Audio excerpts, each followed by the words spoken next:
حضرت معاویہ کی حکومت بڑی مضبوط تھی رضی اللہ عنہ، کہ انہوں نے جا بجا دیکھا معاملہ، اب اس سے بڑھ کے کچھ نہیں کر سکتے تھے،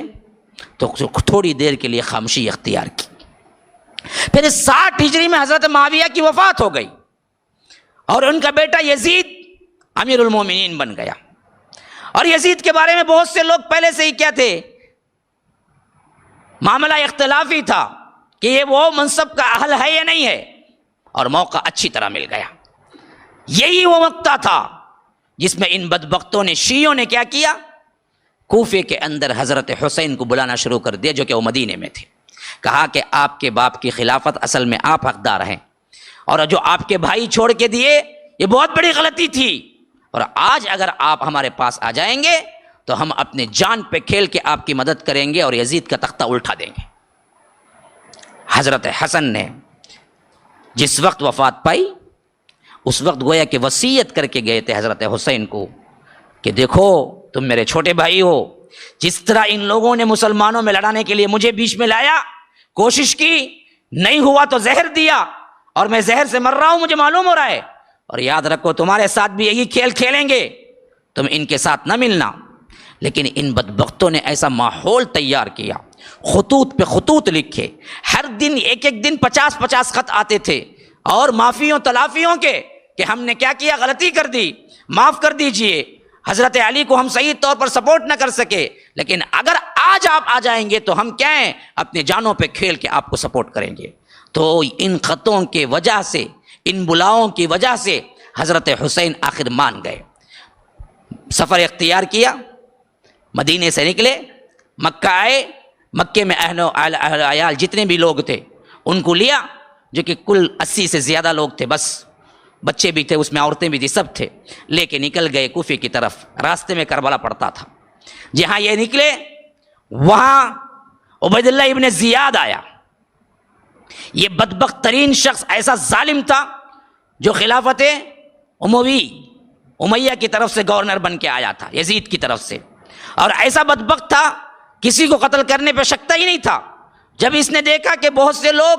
حضرت حسین کو بلانے والے ہیں تو کہا کہ سب اندر آؤ، اپنے مجمع میں بلایا، منبر پہ کھڑا، کہا بہت سے گردنوں پہ لٹکے ہوئے سروں کو میں دیکھ رہا ہوں جو بوجھ کی وجہ سے اتارنا پڑ رہا ہے۔ وہ فصیح و بلیغ زبان بیان کرتا تھا۔ تو بہت سے لوگوں کو میں دیکھ رہا ہوں جن کے جسم پہ ان کا سر بڑا بوجھ لگ رہا ہے، میں اتارنا ہے ان کا، سدھر جاؤ گے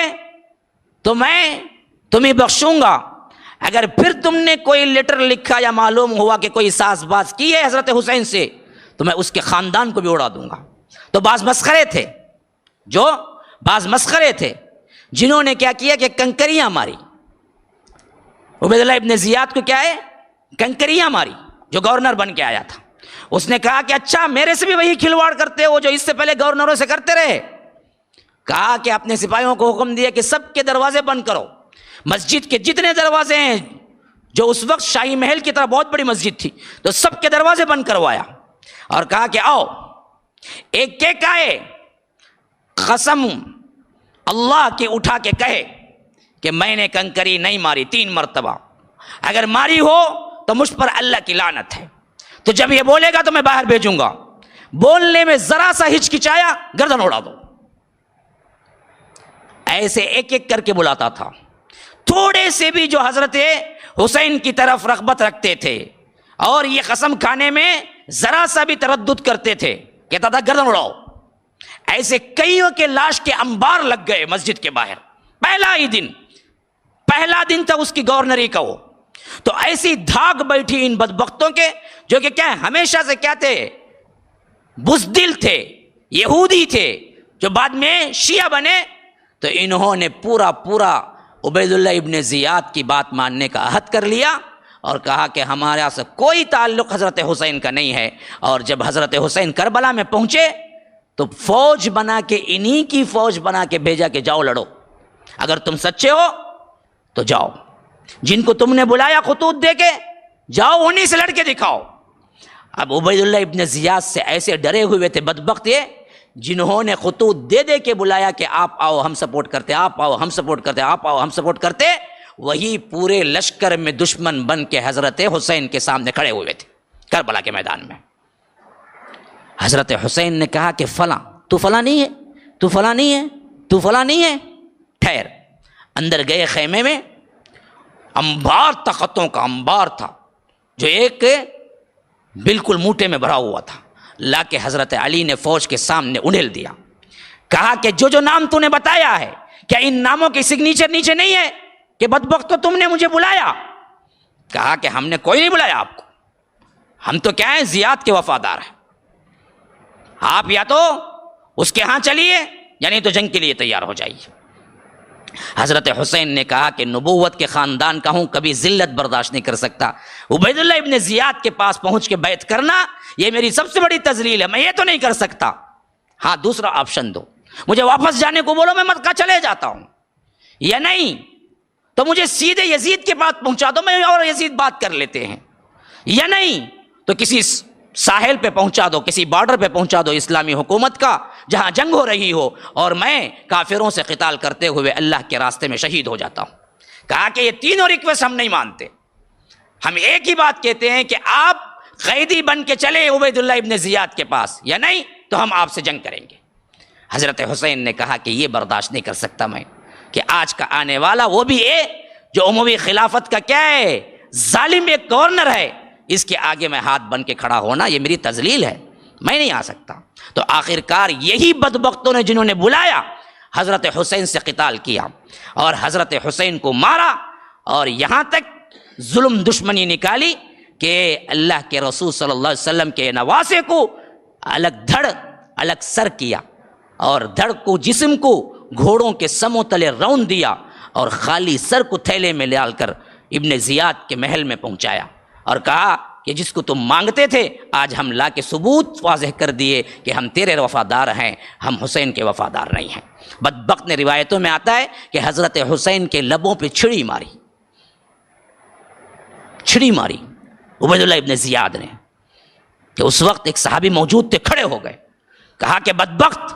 یہ وہ ہونٹ ہیں جن کو اللہ کے رسول پیار کرتے تھے، تو اس پہ چھڑی مار رہا ہے۔ تو تب کہیں جا کے عبید اللہ ابن زیاد خاموش ہوا۔ یہ واقعہ بالکل صحیح ہے، ہوا تھا، ظلم ہوا تھا، لیکن اصل میں کرنے والے کوئی یزیدی نہیں تھے،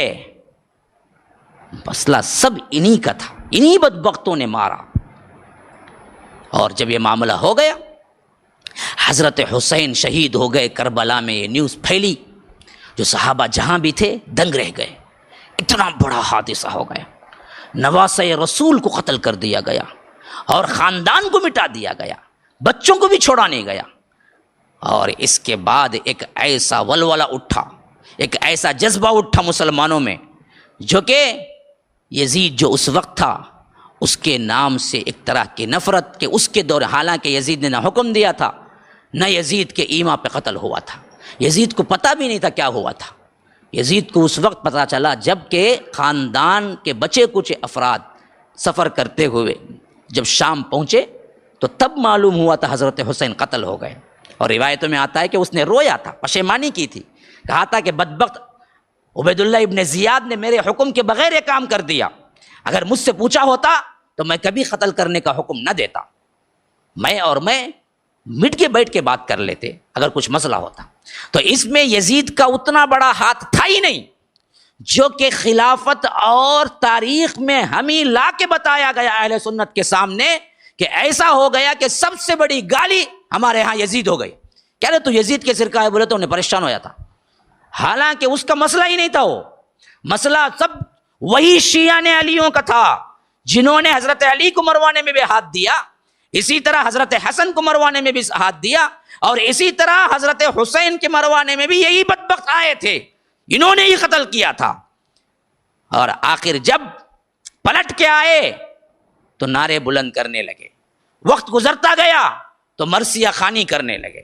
وقت گزرتا گیا یا حسین کے نعرے بلند کرنے لگے، وقت گزرتا گیا تو ان کے الگ الگ رسومات ایجاد کر لیے. انہوں نے اہل سنت سے بالکل ہی الگ معاملہ اپنا لیا، اپنا عقیدہ الگ بنا لیا، اپنا قرآن الگ بنا لیا، اپنے حدیث کی کتابیں الگ بنا دیا، اپنی فقہ الگ بنا دی. ہر چیز انہوں نے کیا کیا؟ اسلام کا اختلاف ایک ایسا کیا کہ کوئی مذہب کتنے فرقے بنے لیکن قرآن ان کا ایک ہے، رسول ان کا ایک ہے، کتاب ان کی ایک ہے، فقہ ان کی ایک ہے. لیکن یہ شیعہ تھے جو برابر پلاننگ سے آئے تھے اور انہوں نے اسلام کا لبادہ اوڑھا اور آخر کار جو کرنا چاہتے تھے وہی کام جو عیسائیوں کے اندر جان پول نے کیا تھا. عیسائی تھا وہ بھی دراصل یہودیت سے عیسائی بنا اور حضرت عیسیٰ کا ماننے والے کی روب میں اللہ تین ہے کا عقیدہ پیش کرنے والا پہلا شخص جان پول تھا. اس کی وجہ سے آج پوری عیسائیت شرک و بدعت میں ہے.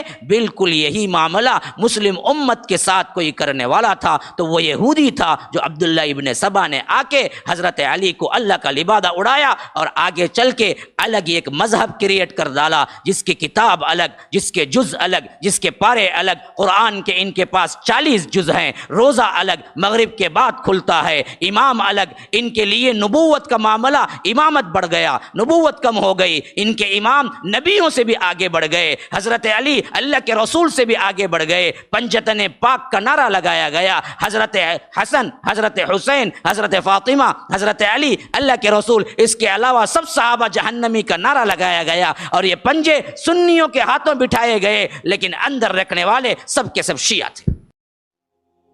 السلام علیکم ورحمۃ اللہ وبرکاتہ. ناظرین کرام، مرکز السلام کے اس چینل کو ابھی تک جنہوں نے سبسکرائب نہیں کیا ہے برائے مہربانی سبسکرائب کریں اور ہر دن کی اپڈیٹ کے لیے آپ بیل بٹن دبا کر